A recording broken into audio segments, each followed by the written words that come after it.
Most investors doing BRRRR never think about their exit strategy before they buy. That's an expensive mistake. I'm Brian Quigley with Beacon Lending, and I've been in mortgage lending for over 20 years. Today, I'm going to show you how to get your money back after a BRRRR using a DSCR loan.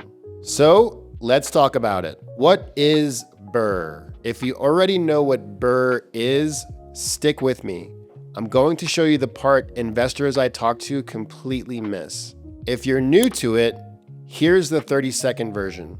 BRRRR stands for buy, rehab, rent, refinance, and repeat.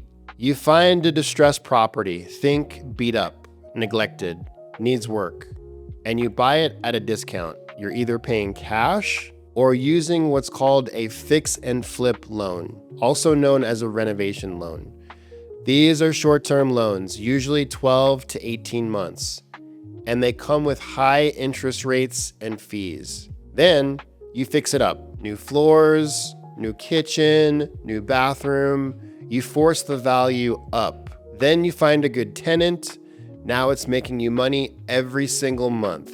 Then you get a new loan based on what the property is worth now, not what you paid for it. You pull your cash back out, and then you take that cash and go do it again. The whole idea is simple. You're recycling your money. You're not saving up for a new down payment every time. You're using the same capital over and over to build a portfolio. But here's where overconfident investors can hit a wall. But here's the thing, and this is where BRRRR breaks down. You've done the hard part. You bought the property. You survived the renovation. You found a tenant. Now it's time to refinance and get your money back. You go to a bank. They look at your file and say, we can only lend based on your purchase price plus renovation costs, not the new appraised value. So you're stuck. You can't get your cash back, and it gets worse. Banks make you wait 6 months, sometimes a year, before they'll even consider the new appraised value. Meanwhile, your fix and flip loan, that clock is ticking. These short-term loans have what's called a balloon payment. After 12 to 18 months, the entire loan is due, all of it, at once. Miss that exit window and they'll offer you an extension, but it comes with heavy fees that eat straight into your profit. Here's the real problem. Some investors don't think about their exit strategy before they buy. Maybe we'll flip it. Maybe we'll refinance.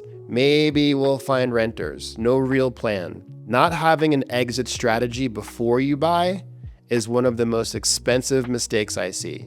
And this is important. Why the bank won't work. Here's the other problem. When you go to a bank for a refinance, they want to qualify you, not the property. They want your W-2, your tax returns, your personal income. But here's the thing. Most investors are self-employed, or they write off so much on their taxes that their income looks minimal on paper. The bank looks at that and says, sorry, you don't qualify. Even though you have a tenant paying rent every month, even though the property is cash flowing, the bank doesn't care. Now here's where it gets interesting. What is DSCR? This is where DSCR comes in, and it changes everything. DSCR stands for debt service coverage ratio. Sounds complicated, it's not.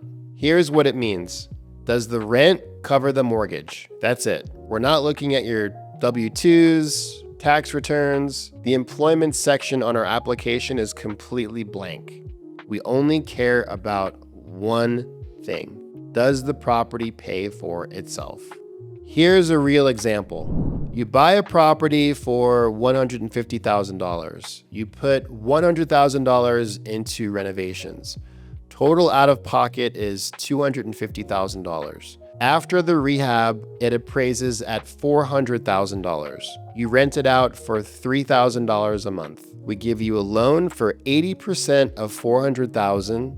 That's $320,000. Your monthly payment, including taxes and insurance, is $2,322. Your tenant pays $3,000. $3,000 divided by 2,322 equals 1.29. That is your DSCR. Anything above 1 means the property pays for itself. 1.29 is excellent.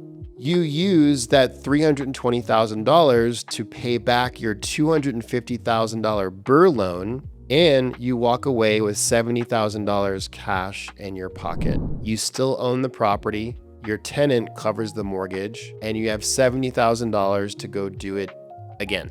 Here's what I mean by that. Remember how I said banks make you wait 6 months to a year before they'll use new appraised value? Think about it like a backpacking mountain expedition team heading to the summit. You're sheltered up, waiting for the weather to pass. Your guide has a plan. There's a right time to move. But some hikers get impatient. They march off on their own, didn't listen to the guide. They got off trail, high up on the mountain. No room for error up there. Search and rescue had to bring them down. At the trailhead, everyone looks like a rock star. That's what happens when investors move without a plan. It's not the beginning that gets you, it's the exit. Our DSCR lenders don't make you wait. It doesn't matter if you bought with cash or financing. Show us the receipts from the renovation work, and we go off the appraised value immediately. No seasoning requirement. I had a real estate investor team out of Utah call me. They bought 2 properties cash, both appraised at $250,000 each after the rehab. They needed their money back fast. Most lenders told them no. We said yes. Got them their cash out on both properties based on the new appraised value. No waiting, no extensions, no heavy fees. They're now some of my best clients. So what does that mean for you? Here's my takeaway for you. Have your exit strategy before you buy, period. Run the rent numbers, know your DSCR, know what that property needs to appraise to get your money back. Talk to a lender who works with investors before you close, not after. These are not questions you want to be asking after the fact. The deal has to make sense on paper before you sign anything. If you want to run your numbers on a deal, the link to book a call is right below. I'd love to help. And if you found this helpful, I publish videos like this every single week. Stick around and watch another one.